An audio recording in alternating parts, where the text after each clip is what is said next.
Halo sahabat sehat semuanya, ketemu lagi di channel Puskesmas Sumberberingin Official. Jangan lupa like dan komen ya. Buat yang belum subscribe, subscribe dulu ya, biar dapat informasi kesehatan yang menarik di channel kami. Thank you. Assalamualaikum warahmatullahi wabarakatuh. Jumpa kembali dengan Puskesmas Sumberberingin Official. Sahabat sehat dimanapun Anda berada, pada hari ini Puskesmas Sumberberingin kedatangan tamu dari Dinas Kesehatan, yaitu dari SDMK, yang hari ini acaranya yaitu Monef, mengenai Monef SDMK. Bagaimana acara tersebut? Mari kita ikuti bersama-sama.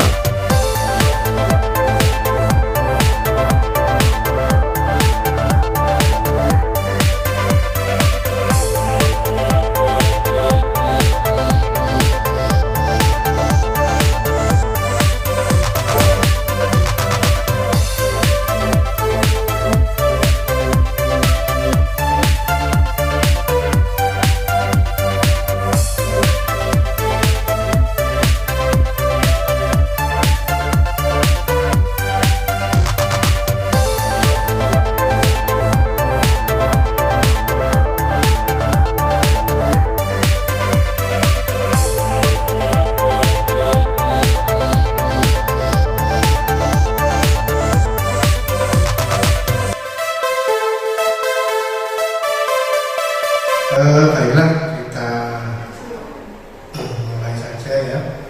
Pertama saya ucapkan selamat datang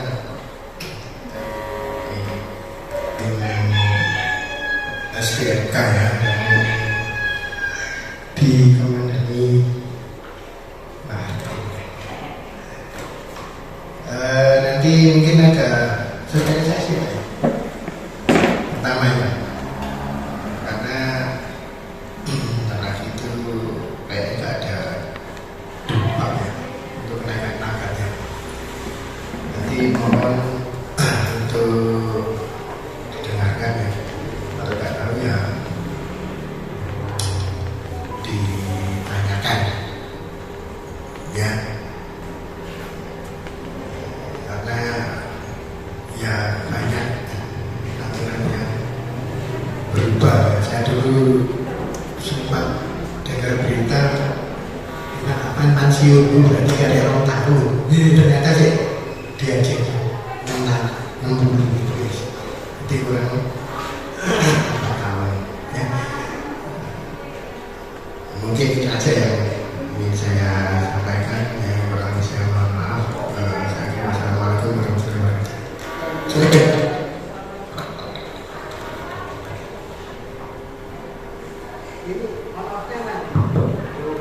Assalamualaikum warahmatullahi wabarakatuh.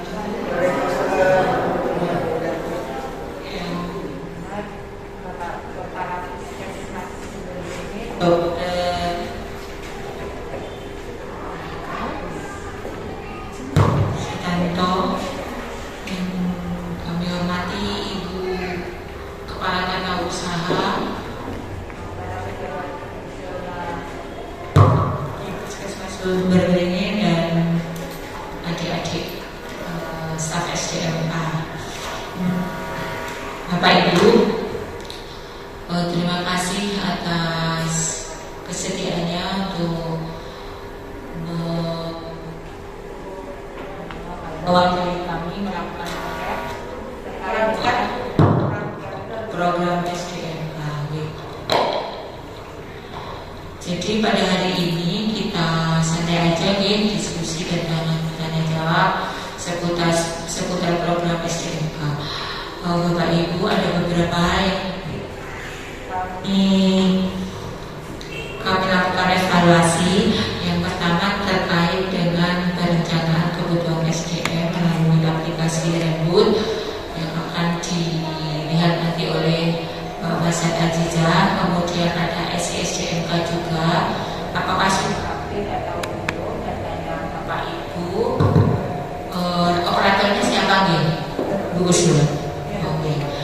Kemudian ada juga nanti Sipnakes. Sipnakes ini terkait dengan ada pengawasan praktek tenaga kesehatan. Nanti akan kita lihat apakah data di Sipnakes itu sudah update atau belum.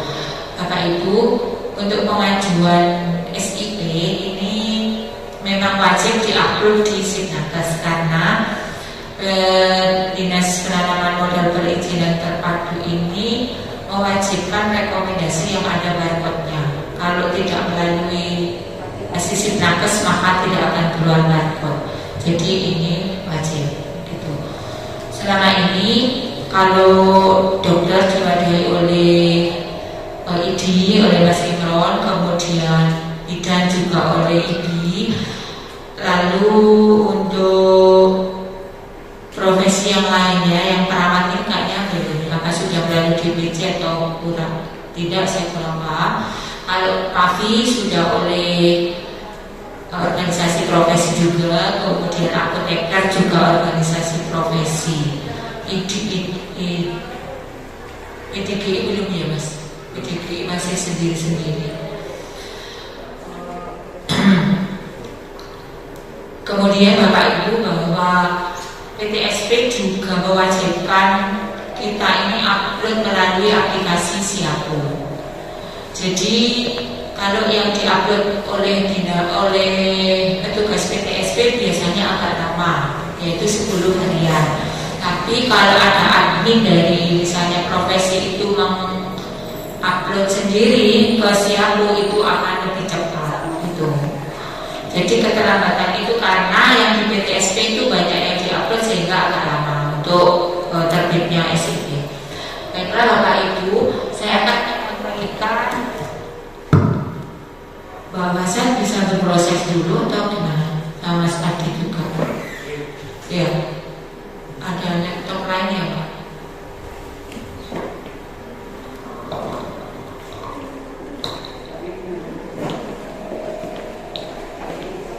Untuk pejabat fungsional bisa tetap di sini, Pak Kepala Puskesmas juga bisa tetap di sini sehingga nanti bisa menyampaikan kepada Jakfu yang tidak hadir pada hari ini. Bapak Ibu pejabat fungsional, apakah sudah pernah mendapat informasi terkait dengan Permen-Pan 1 tahun 2023? Belum.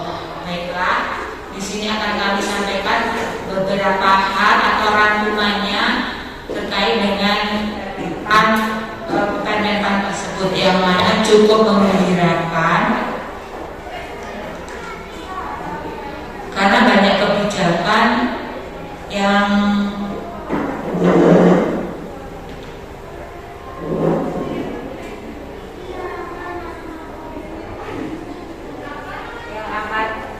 amat mudah.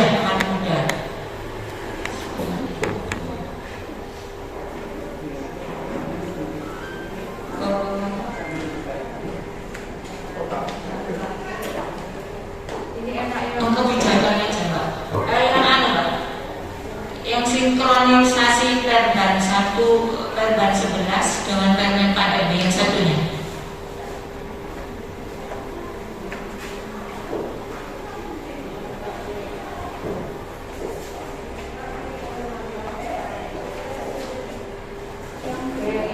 Oh yang atas, yang sinkronisasi.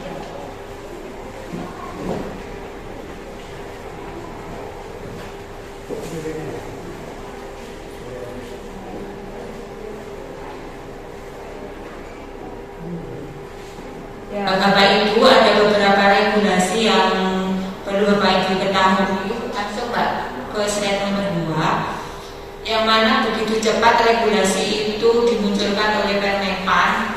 Mulai dari tahun 2019 itu ada Permen-Pan RB nomor 13 tahun 2019 yang mana ini sudah tidak lanjuti atau ada turunan, yaitu Permen-Pan nomor 30, 5, 36, 37, kemudian 70 berapa. Jadi beberapa Permen-Pan miliknya beda perawat, TGM, apoteker, sanitarian ini sudah keluar sebagai turunan. Nah, kemudian ada lagi yang terbaru itu Permen Per BKN nomor 11 tahun 2022. Dan pada tahun ini ada Permenpan nomor 1 tahun 2003. Kemudian di sana ada transformasi jabatan fungsional. Ini juknisnya dari masing-masing beberapa jakfung sebagai TL dari Permenpan RB yang penetapan jakfung ini sudah muncul. Tetapi oleh Permenpan nomor 1 tahun 2023 ini dicabut semua. Nah, pencabutan substansi JF, kemudian penyesuaian pengaturan, pemberlakuan pola pembinaan dan pengelolaan JF transformasi. Bagaimana pengelolaannya bisa dilihat di slide nomor 3 lanjut. Nah, di Permenpan 1 nomor 1 tahun 2023 itu didapatkan bahwa tugas dan ruang lingkup kegiatan ini berbasis pada ekspektasi kinerja. Simplikasinya yaitu pola karirnya yaitu menganut pola karir JF pada talenta dan pola karir horizontal, vertikal dan diagonal. Kemudian simplikasinya yaitu penyederhanaan jumlah jakfung yang berbasis rumpun klasifikasi dan urusan bidang pemerintahan. Untuk jakfung kesehatan ini belum disingkat sih, belum diringkas, tapi nanti rencananya mungkin akan lebih singkat dari 30 dan tahu menjadi berapa. Kita tinggal menunggu saja. Kalau yang pejabat fungsional umum atau pelaksana itu sudah disingkat menjadi 3. Ya, jadi teknis, klerak dan operator menjadi 3. Kalau selama ini kan banyak analis apa itu ya, sudah menjadi 3. Lalu pengembangan kompetensi tetap ada untuk mendukung kompetensi minimal jabatan fungsional.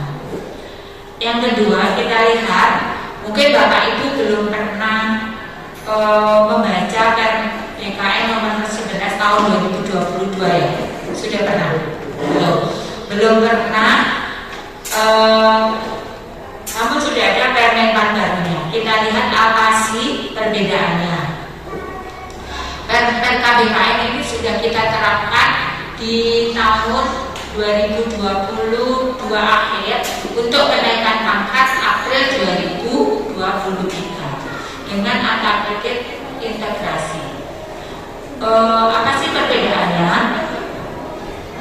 Berbasis penyetaraan butir kegiatan dan SKP di Per 11. Namun di Permenpan RB ini berbasis ruang lingkup tugas pada setiap jenjang jabatan disesuaikan dengan ekspektasi kinerja. Jadi butir kegiatan itu sudah tidak menjadi basis untuk SKP. Nanti membuat disepakati antara bawahan dan atasan mengacu kepada transfer atau tujuan organisasi. Jadi lebih sederhana lagi. Seperti begini contohnya. Saya ini pejabat fungsional administrator kesehatan muda. Kalau di butir jakfungnya adminkes itu ada 260 butir. Tetapi SKP saya itu hanya beberapa butir. Insya Allah ada 14 mungkin. Nah yang penting nanti kan tercapai 100%. Lalu yang kedua, pengangkatan pertama masih terdapat kewajiban diklat. Untuk Permenpan yang baru tidak ada lagi kewajiban diklat. Lalu yang ketiga, penetapan target angka kredit di awal tahun itu berbasis penyelarasan butir kegiatan. Terlibat evaluasi kinerja setiap tahun. Jadi begini, Bapak Ibu misalnya di SKP-nya 100%, ya. Nanti sama tim penilai dikonversi, akhirnya dapat nilai angka kredit ya, apakah sudah memenuhi atau tidak untuk target per tahunnya, untuk kenaikan pangkat atau untuk naik jabatan. Yang berikutnya, tugas jabatan fungsional terdiri dari tugas jabatan, pengembangan profesi, dan kegiatan penunjang. Bapak Ibu sudah, ibu-ibu tok ini Bapak Ibu. Apakah sudah tahu bedanya antara tugas jabatan, pengembangan profesi, dan penunjang? Kalau penunjang itu meliputi membimbing pegawai menjadi tim itu masuk penunjang. Nah, di Permen yang baru itu tugas jabatan tidak ada lagi pengembangan profesi dan penunjang. Jadi hanya tugas jabatan, yaitu pelayanan kesehatan. Selanjutnya ada kenaikan pangkat luar biasa hanya diperuntukkan untuk JPT itu jabatan pimpinan tinggi ya. Kalau JA jabatan administrasi. Singkatnya JPT itu eselon 2, eselon 1. Kalau JA itu eselon 3 atau kepala bidang.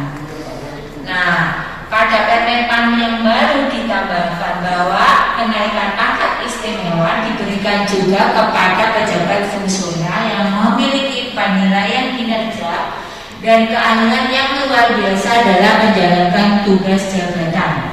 Jadi kinerjanya bagus banget, mungkin 150% SKP-nya, dan memiliki inovasi yang membuka secara signifikan untuk tercapainya target di OPD. Misalnya seorang bidan memiliki inovasi untuk penurunan AKI dan AKB sampai misalnya 0 itu. Mandat atau perintah Permenpan terhadap BKN untuk membuat juknis gitu intinya ya Bapak Ibu, kita lewati. Ini juga kita lewati. Ini susunannya yang mungkin nanti draftnya dari per BKN yang kita tunggu-tunggu untuk bisa kita membuat nanti SKP. Jadi ini susunannya, intinya ada rancangan jabatan fungsional, ada pengelolaan jabatan fungsional, dan ada pembinaan jabatan fungsional. Ilustrasinya nanti ada pengangkatan jabatan fungsional melalui 4 jalur, yaitu pertama perpindahan, penyesuaian, dan promosi. Untuk pengangkatan pertama itu bisa melalui jalur CPNS. Setelah CPNS 1 tahun kemudian diangkat menjadi PNS dan kemudian langsung diangkat menjadi pejabat fungsional.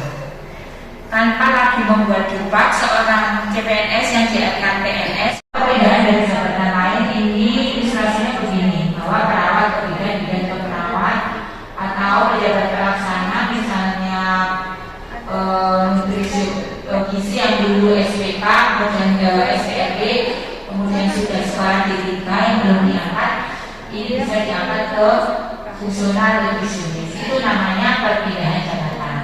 Atau dari penyuluh Kesmas yang Jafung PKIP, Jafung Promosi Kesehatan, karena peminatannya sudah peminatan kesering, maka alih jabatan ke jabatan fungsional kesering atau sanitaria. Itu makanya.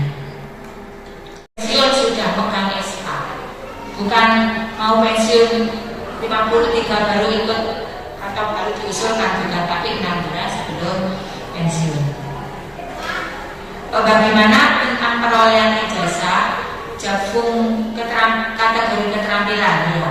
Bisa kita lihat, ini yang sering ditanyakan oleh teman-teman, bahwa seorang pejabat fungsional kategori keterampilan mungkin saja memperoleh ijazah S1 atau D4 ya.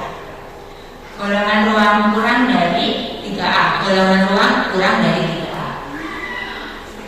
Kita lihat angka kredit belum terpenuhi. Misalnya dia golongan 2C, kalau dulu kan bisa langsung 3A karena dia dapat dari ijazahnya 40. untuk 100, maka bisa langsung ke golongan 3. Tapi sekarang tidak lagi karena targetnya sudah beda. Target golongan 2 itu adalah 5 angka kredit per tahun, ya. 5 angka kredit per tahun.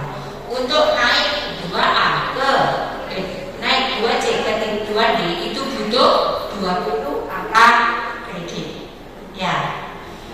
2D ke 3A butuh 20 angka kredit. Maka butuhnya berapa? Untuk naik jabatan 40. Mengapa tidak bisa, Bu? Karena nilai ijazah itu hanya diberikan 25% dari kebutuhan. Butuhnya 40 kan? 25% yang 40 berapa? 5. Nah, nggak bisa kan? Langsung loncat 3A. Nah, begitu penjelasannya. Kalau angka kredit terpenuhi bisa langsung 3A. Tapi kalau tidak terpenuhi, ya naik pangkat dulu. Kemudian nanti saat 3A penyesuaian ijazah. Gitu.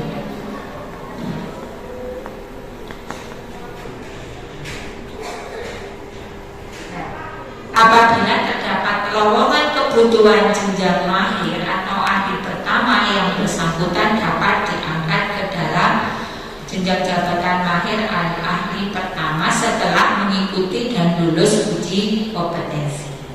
Jadi ya harus naik pangkat dulu ke 3A. Setelah 3A baru ikut uji kompetensi. Uji kompetensi 1 tahun setelah naik pangkat. Ya. Kemudian khusus untuk perawat tidak bisa golongan 3A, tapi harus 3B terlebih dahulu. Karena syarat pengangkatan pertama keahlian untuk perawat adalah golongan 3B. Ya, penyesuaian 3B di Permenpan yang sudah 3B. Nes, Pak Sulaken sudah penelitian. Oke, untuk penyesuaian ini bagi JF yang baru ya, penyesuaian untuk JF yang baru diusulkan. Untuk promosi, bagaimana sih pengangkatan dalam JF fungsional melalui promosi itu secara diagonal dan vertikal. Kalau secara diagonal itu promosi ke dalam atau dari jabatan fungsional atau perpindahan diagonal. Kalau vertikal itu kenaikan jenjang jabatan fungsional melalui perpindahan vertikal. Nah, itu contohnya bagaimana? Pejabat fungsional ahli utama ke dalam jabatan pimpinan tinggi ahli madya dan JPT ahli utama. Lalu untuk JF ahli madya ke dalam JPT pratama, JF ahli muda ke dalam jabatan administrator. Nah, untuk JF penyelia bisa ke JF pengawas. Sedangkan kebalikannya, kalau JF administrator dan pertama itu ke jabatan fungsional ahli utama. Lalu untuk JF pengawas ke ahli madya dan JF pelaksana ini bisa ke ahli pertama, muda dan keterampilan sesuai dengan kualifikasi pendidikan. Kemudian selanjutnya Bapak Ibu, ini transformasi penilaian kinerja JFB dimulai dari Permenpan 13, kemudian ada PP 17, ada Permenpan RB nomor 6, Permenpan RB nomor 1 tahun 2023. Lalu ada Permenpan RB 28 tahun 2009, ada Permenpan RB 11, dan terakhir PKD BKN nomor 11. Nah, bagaimana masa transisinya? Perlu Bapak Ibu ketahui bahwa pengusulan kinerja angkat kredit model lama sampai dengan 31 Desember 2022. Proses penilaian angka kredit menggunakan masing-masing Permenpan JF closing 30 Juni 2023. Jadi Bapak Ibu masih memiliki kewajiban membuat dupa sampai Juli 2023. Penyesuaian angka kredit konvensional ke integrasi ini terakhir 30 Desember 2023. Ini alhamdulillah kami sudah bersusah payah di periode April 2023. Tim penilai sudah bisa mengkonversi dari angka kredit konvensional ke integrasi. Ya, yang mana nilai angka kredit konvensional dikurangi nilai dasar, kemudian ditarik sampai ketemu nilai atau tugas jabatannya. Jadi yang pendidikan itu dioper ke pengembangan profesi, yang penunjang juga sudah ada. Itu sudah bisa tim nilainya. Nah, coba kita lihat bagaimana sih perbandingan angka kredit konvensional, integrasi dan konversi. Angka kredit konvensional itu diakumulasi untuk setiap jenjang jabatan, ya, sampai golongan pangkat nilainya 400 didapat golongan 2. Jika ada lebihnya diakui, itu konvensional. Yang mana tugas jabatannya ada tadi 3, ya, dan ada 4 malah ini. Ada pendidikan, tugas pokok, pengembangan profesi, dan tugas penunjang. Nah, pada nomor 1 itu kenaikan jenjang jabatan mengakibatkan angka kredit menjadi 0. Itu integrasi. Konversi, kenaikan jenjang jabatan mengakibatkan angka kredit juga menjadi 0. Lalu integrasi masih ada tugas jabatan, pengembangan profesi, dan penunjang. Pendidikannya sudah dilanggar. Nah, pada konversi yang Permenpan 1 ini, tugas jabatan fungsional berbasis ruang lingkup tugas pada jenjang jabatan sesuai ekspektasi kinerja. Ekspektasi itu harapan, ya, harapan kinerja. Lalu yang ketiga, unsur utama dipakai minimal sebesar 80%. Untuk kenaikan pangkat dan jenjang unsur penunjang dipakai maksimal 20% untuk kenaikan pangkat dan jabatan. Bagaimana yang integrasi? Tugas jabatan dipakai sebesar 100% untuk kenaikan pangkat. Nah, yang konversi sama, ya, tugas jabatan dipakai 100% untuk kenaikan jabatan. Ini diperhatikan ya Bapak Ibu, nanti ada hubungannya dengan target angka kredit. Selanjutnya yang keempat, pengembangan profesi sebagai syarat kenaikan jabatan. Ini untuk konvensional. Integrasi, pengembangan profesi sebagai syarat kenaikan jenjang pada penyelia, ahli madya, dan ahli utama. Dulu pokoknya naik jabatan harus membuat karya tulis ilmiah. Lalu yang integrasi hanya untuk penyelia, yang dari mahir ke penyelia, dari muda ke madya, madya ke utama. Nah, pada Permenpan 1 tidak ada syarat pengembangan profesi sebagai syarat kenaikan jabatan. Nah,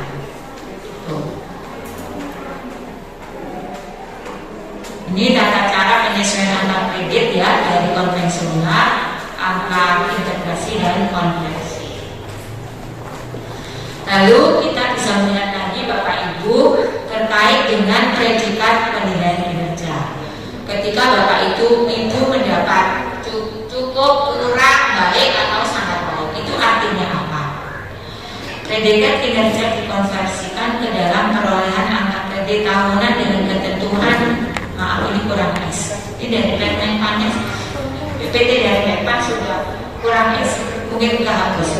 Sangat baik dinilai itu 150% dari angka kredit target tahunan perjenjangnya. Kemudian baik itu 100%, cukup 75%, kurang 50%, sangat kurang 25%. Pejabat fungsional memperoleh ijazah pendidikan formal yang lebih tinggi, angka kredit ditambahkan 25% dari angka kredit kumulatif kenaikan pangkat sesuai jenjangnya untuk 1 kali penilaian.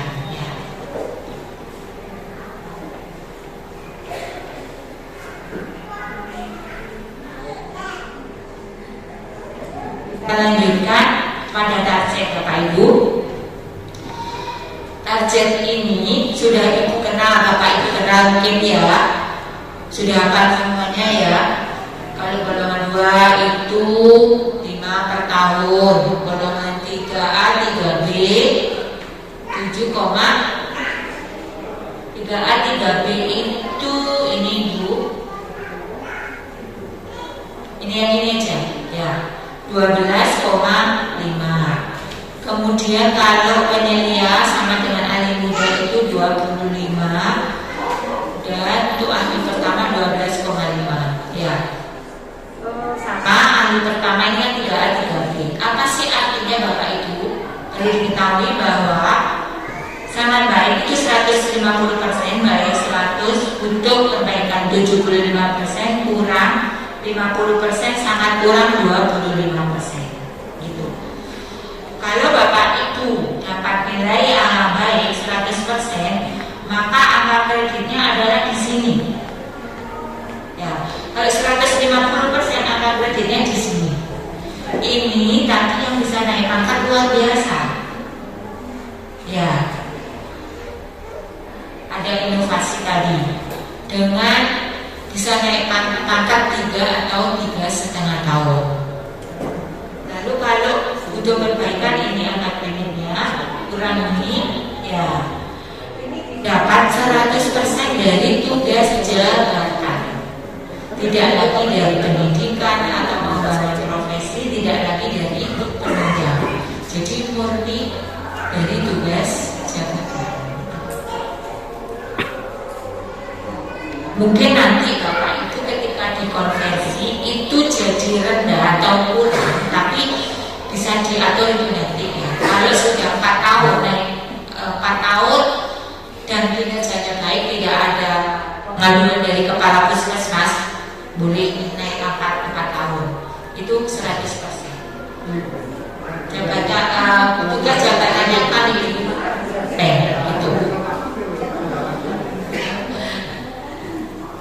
Paham ya Bapak Ibu? Paham. Baik, kita lanjutkan. Jadi mungkin Bapak Ibu yang pernah membuat karena angka kreditnya yang dulu ada sisa banyak, gitu ya. Maka tahun ini saya buat sedikit saja, yang seharusnya dapat 5, jadi dibuat dapat 2. Nah, itu nanti kalau dikonversi jadi rendah, jadi nggak bisa naik pangkat karena sudah mengacu kepada ini target minimal Bapak Ibu. Ya, 5 itu minimal per tahunnya. Kita sudah kami konversi dengan menggunakan integrasi.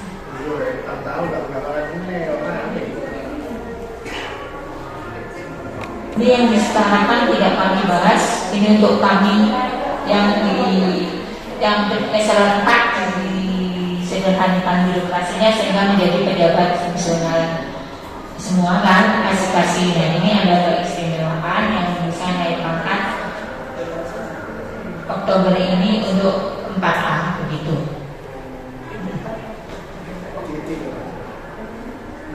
Kalau sudah golongan 4 berapa?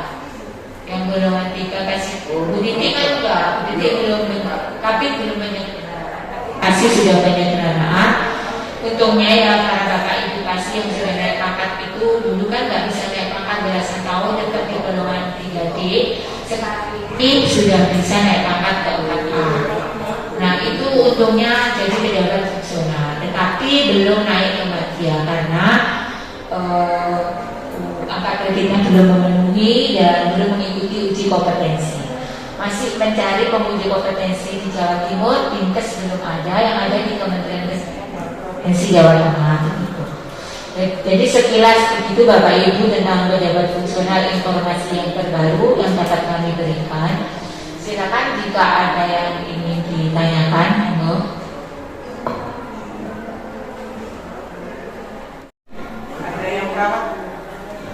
periode Oktobernya. Periode April 2023. Naik jabatan. Ya, rencana kan naik terus nggak naik. Naik pangkat bukan jabatan. Oh, iya. Kalau naik jabatan di Bapak Ibu, memang itu harus cepat-cepat mengumpulkan angka kredit. Ya, kemarin memang ada keterlambatan ketika integrasi dan kita harus minta tanda tangan sekda, kan kita nggak punya kepala dinas. Dan itu kemarin sudah selesai ditangani kepala sekda, tetapi Pak Sekda itu tidak mau karena Pak Sekda itu baru menjabat itu Juni atau April gitu ya. Itu sudah dikumulatifkan jadi satu, jadi harus dipecah lagi yang ditandatangani oleh Bapak Kepala Dinas yang lama, kemudian mulai September sampai Desember itu ditandatangani Pak Sekda. Jadi untuk memecah itu kami membutuhkan waktu Bapak Ibu. Belum lagi kami harus meminta tanda tangan asisten, kemudian tanda tangan kami dulu PLT Kepala Dinas, lalu asisten baru ke Sekda. Akhirnya Bapak Ibu yang naik jabatan itu ditunda dulu, hanya bisa menerima SK jabatan karena memang aturannya harus ini SK jabatan dulu, tidak bisa naik pangkat dulu. Jadi naik jabatan dulu dengan posisi pangkat lama, nanti kemudian naik pangkat dengan posisi jabatan baru. Gitu. Ya memang dua SK, memang harus dua SK kan, SK jabatan dan SK pangkat. Ya kalau dulu SK pangkat dulu baru SK jabatan. Sekarang ini SK jabatan dulu baru SK pangkat. Gitu. Jadi menerima SK jabatan misalnya dari mahir ke penyelia. Posisinya adalah penyelia, tetapi pangkatnya masih 3B. Nah, SK pangkatnya nanti itu golongan 3C, jabatannya sudah penyelia. Kalau dulu kan penyelia tapi nggak pegang SK jabatan, itu mempengaruhi dapatnya tunjangan Bapak Ibu. Nah, kalau nggak diurusi SK jabatannya, jenengan tetap tunjangan jabatannya nggak naik, begitu loh.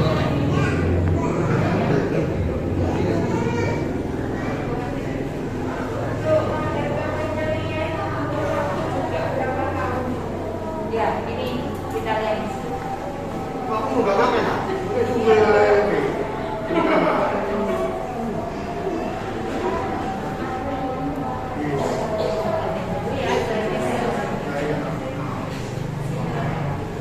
Mendapatkan kayaknya nggak ada deh yang naik jabatan tidak dapat SK jabatan, yang naik pangkat ya yang mungkin ditunda ya. Itu banyak hal ya, kami menjelaskan ya, mungkin ya Bapak Ibu ada beberapa kesalahan di SKP, kemudian belum segera memperbaiki. Jadi pihak UP ini yang upload memang murni UP gitu Bapak Ibu. Kalau Pak itu memang kita hanya sampai Pak, uploadnya memang dulu di kami, tapi karena itu memang bukan tugasnya SDMK, dengan keterbatasan tenaga di SDM kami kembalikan ke UP. Jadi yang upload itu adalah UP begitu. Kami hanya sampai telaah Pak. Mudah-mudahan tahun ini hanya sampai telaah akhir. Jadi yang membuat Pak itu SDM UP sehingga lebih cepat. Mudah-mudahan harapan kami gitu. Iya, SDM. Masalahnya ini Mbak, berkas jalan.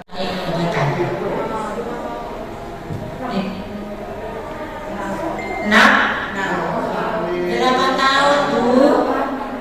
Iya. Iya, 12,5 kali 4 itu baru 50 kan? Iya. Kemudian yang 50 lagi 20,5, 12,5 kali 4 8 tahun Bapak Ibu. Ini sudah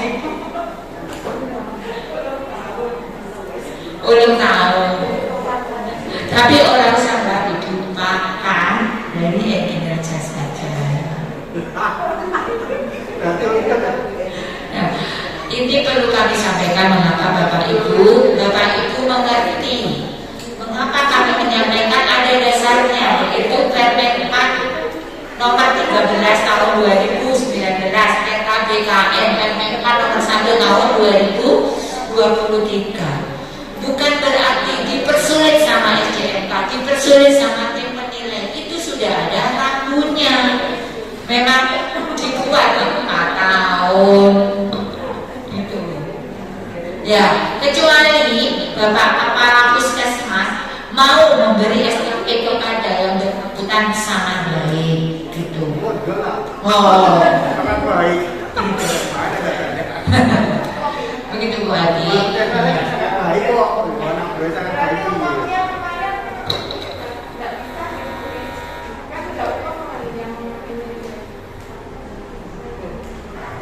Dengan hukumnya tahun kemarin.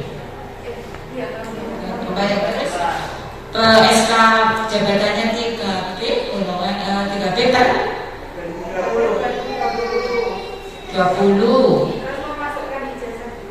21 22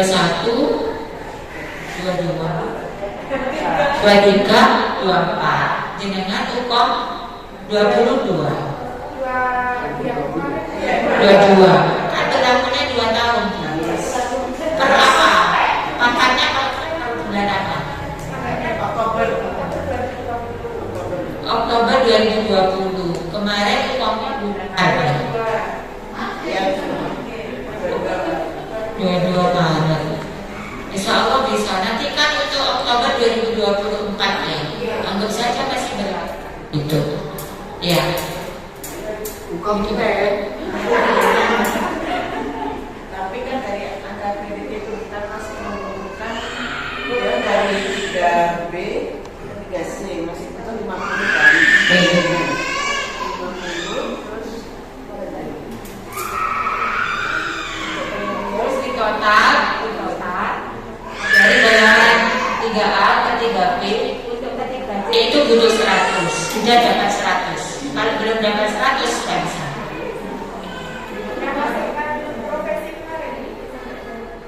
Ya itu tadi kan 25% hanya 25% dari kebutuhan dan itu tidak diperhitungkan.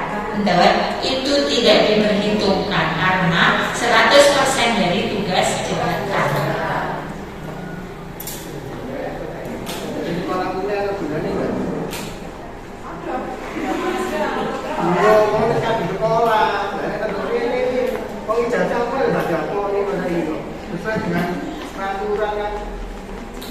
Bukan tidak diakui, bisa Bapak dimasukkan ke dalam ASK pangkat, tetapi tidak diperhitungkan angka kreditnya. Iya, berarti sekolah nggak sekolah. Bukan bisa masuk ke pangkatnya, stiternya bisa masuk Pak. Ayo, ini kan kreditnya kalau saya lihat tadi ya, antara yang SK sama SK jabatan itu sendiri. Ya mulai dulu memang sendiri-sendiri. Kan kalau dulu ya kan saya, apa 3G, itu kan muda udah berapa ya? Yang pertama. Pertama ya, itu kan 3G. Iya. Kalau sekarang kan karena nggak ada lagi, tapi ada jabatan dulu. Maka tetap nanti ada lagi, buat lagi buat saya angkat kan. Bisa gitu. Ya artinya kalau dihitung itu 8 tahun ya, sekolahnya ijazahnya harus itu semua. Bisa diperhitungkan untuk pencatutan gelar Bapak. Tapi angka kredit tidak. Mengapa? Karena tugas seorang pejabat fungsional itu bukan sekolah. Kalau sekolah itu mengurangi pekerjaan, terus minta naik pangkat cepat, bilangnya naik dewe jenis. Padahal sudah ditentukan bahwa angka kredit itu diperoleh dari tugas jabatan. Sudah sekolah sering meninggalkan tempat, kepingin naik pangkat cepat. Nah, jadi ini mohon sama-sama dipahami. Tidak ada lagi debat sana, debat sini. Berarti dia sekolah dokter MMS bukan sekolah, rugi atau jadi. Tadi kan enggak. saya dulu nggak tahu player. Ini jabatan itu lebih gugur pangkatnya. Kalau diganti ngono sederhananya ya. Mereka yang sekolah di MMS itu, kalau dulu ijazahnya kan diakui, sekarang kan tidak. Diakui? Iya, ijazahnya diakui, tetapi apa ini bisiknya nggak enak lah. Ya karena peraturan barunya tugas kita bukan sekolah. Angkat kreditnya itu dari jabatan, naiknya ya dari jabatan. Artinya saja Iya. kerjanya tanpa sekolah, termasuk dengan ada baterai baru, seperti ini. Logikanya begitu lah. Kalau menurut ya Pak. Karena bapak tidak sekolah. Terus kan, itu yang Pak, itu biar lebih paham Pak. Nyata nih, makanya jangan. Sama lo. Nah, sekarang saya tanya, bentar lagi, ini belum lagi tidak kan, bentar lagi 4 tahun lagi tidak lanjut. Terakhir 4T ya? Bisa, boleh kok. Boleh. Kan untuk dokter bisa sampai ulama. Tapi kalau utama di puskesmas tidak boleh, harus di rumah sakit. Jadi Kasih pensiun, utama langsung pensiun. bisa penghargaan 4 nanti kalau pensiun.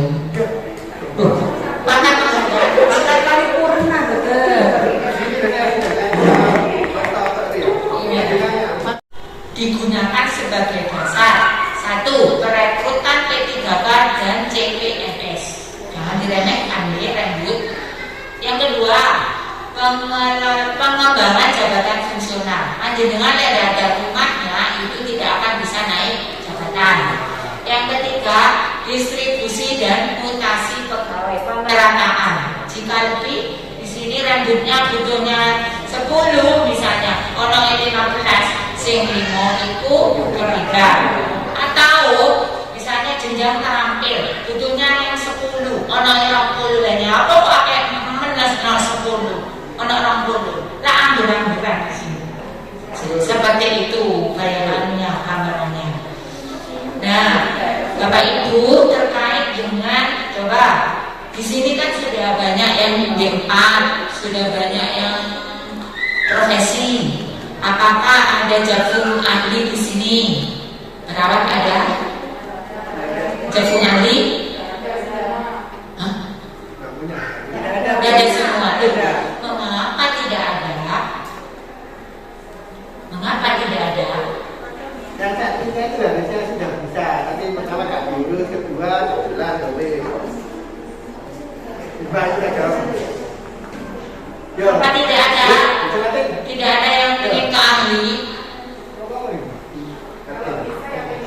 Nah, kalau bisa pengen, nah bisanya itu harus memenuhi 1 kualifikasi pendidikan. Yang kedua ada kebutuhan. Kebutuhan itu tergambar di rekrut, ada formasi. Yang ketiga lulus uji kompetensi. Yang keempat angka kredit yang memenuhi, SKP-nya baik. Ini ya, betul ada. Barunya ini tidak salah ya. Tidak ada itu kok. Oh, nggak perlu tapi kalau masih kayak ada biar ya. Perawat mahir. Kita dulu. Ada. Keren. Perawat terampil. Ya. Ini butuhnya 16, adanya 4, masih min 12. Perawat mahir masih min 1. Berarti nanti yang terampil bisa naik jabatan 1 ke mahir. Perawat penyelia. Sampai itu mana nih? Perawat penyelia lu butuhnya 2, orangnya 2. Tidak ada lagi yang bisa naik ke penyelia. Perawat, ini perhatikan ini. Kecuali nanti rambutnya berubah. Ya, jadi naik hitung itu hati-hati nih Bapak Ibu. Lalu memang tidak ada yang bisa naik.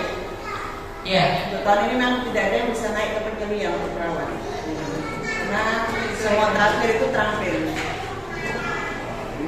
untuk ahli pertama ini masih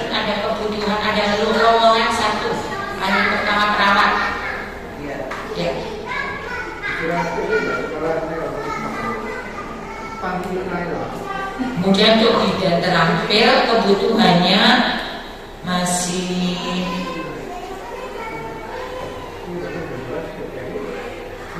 bidan terampil kurang 9, lalu bidan masih sudah cukup 5 orang. Penyelia hanya ada lowongan 1 tahun ini. Nah, tidak ada lagi kebutuhan bidan ahli. Kemudian nutrisionis, pertama ada kebutuhan penyelia cukup, ahli muda ada kebutuhan, yang terampil masih kurang, penyelia sudah cukup. Bukan farmasi sanitarian, penyuluh kesmas ini 2 ya, yang pertama. Kemudian kebutuhan untuk muda dan lansia tidak ada. Apoteker, kebutuhan untuk muda dan lansia tidak ada. Asisten apoteker, kebutuhan untuk mahir dan penyelia tidak ada. Pranakalankes untuk pelaksana -1, pelaksana lanjutan -1, pelaksana pemula tidak usah dihitung, usul pranakalankes itu. Kita Bapak Ibu tidak ada lagi jenjang jabatan untuk pelaksana pemula. Pelaksana pemula itu golongan 2A, 2B. Itu kita kan nakes itu minimal kan diploma 3, 2C. Jadi jangan isi ya pelaksana pemula. Kalau masih ada yang semak, masih ada yang semak 1. Semak siapa? Yang nggak laporan, asisten laporannya masih ada SMK analis. Tidak bisa diangkat semak itu ke dalam jabatan fungsional pranakalankes. Jadi harus D3 dulu, nanti bisa masuk ke dalam jabatan fungsional terampil golongan 2C. Kalau P3K ya harus minimal diploma 3 analis gitu. Oke. Baik Bapak Ibu, terkait dengan rekrutnya sumber daya perlu diperhatikan ada Excel offline kan ya yang diisi oleh Bapak Ibu. Itu misinya harus kumpul bagi jabatan fungsional yang banyak, tidak boleh isi sendiri-sendiri. Membawa register, menetapkan berapa sih kebutuhan atau capaian kegiatan untuk jenjang terampil, mahir, penyelia, pertama, muda, madya. Itu bersama diperkirakan atau dihitung. Hitungnya tidak boleh hanya ujuk-ujuk langsung orang-orangnya. Walaupun tidak ada pemampunya harus dihitung. Hitungnya berjenjang dari bawah dulu, tidak boleh ujuk-ujuk di atas. Karena ada butir kegiatan yang dilaksanakan, yang bisa dilaksanakan oleh beberapa jenjang. Itu nanti dibagi 3. Misalnya melakukan pengkajian ibu hamil fisiologis, bisa dilaksanakan di 3 jenjang. Ya hasilnya dihitung dalam 1 tahun lalu dibagi 3. Ngisi langsung di terampil, misalnya ada 1000, kalau dibagi 3 350 kan. Isi di terampil itu 350, otomatis jenjang yang di atasnya itu keisi Bapak Ibu gitu. Kalau di Excel yang offline ya. Nah nanti ngisinya ke sini melihat yang offline ini. Enak kan? Jadi ngisi yang Excel dulu begitu. Jadi teman-teman Bapak Ibu, apalagi di sini ini sudah agak-agak ke atas ya, agak wilayahnya agak sulit. Kemudian juga puskesmas connect. Kalau tidak ada kebutuhan ahli itu kayaknya menurut saya sih nggak mungkin lah. Jadi monggo Bapak Ibu mau hitung kebutuhan bidan perawat ahli. Kalau tadi kan sudah bidan ahli belum ada. Agar yang sudah sekolah ini bisa nanti alih kategori ke pertama atau yang penyedia ke muda. Paling tidak harapan saya ada dua bidan ahli, 2 perawat terampil di puskesmas ini. Apa sih bedanya Bu? Kalau ahli itu panjenengan bisa golongan 4, bisa sampai media. Kalau terampil itu tidak bisa, hanya sampai 3D dan penyelia begitu. Dan memang tugasnya kalau ahli itu lebih ke sains atau keilmuan, tapi kalau keterampilan itu lebih ke psikomotor atau keterampilan gitu. Lalu Bapak Ibu, bagi yang tidak ada lowongan, mungkin ya Bu Isnu tidak ada lowongan di tahun ini, itu apakah bisa naik jabatan? Itu bisa di Permenpan itu disebutkan bahwa jika tidak ada lowongan, pejabat fungsional bisa naik pangkat 1 tingkat lebih tinggi. Pokoknya angkat buktinya memenuhi, ya. Misalnya penyelia tidak ada, jadi tidak bisa naik jabatan ke penyelia, tapi bisa naik ke 3C, hanya 1 kali. Tidak bisa lagi ke 3D. Nunggu nanti bisa naik ke penyelia baru boleh naik pangkat ke 3D.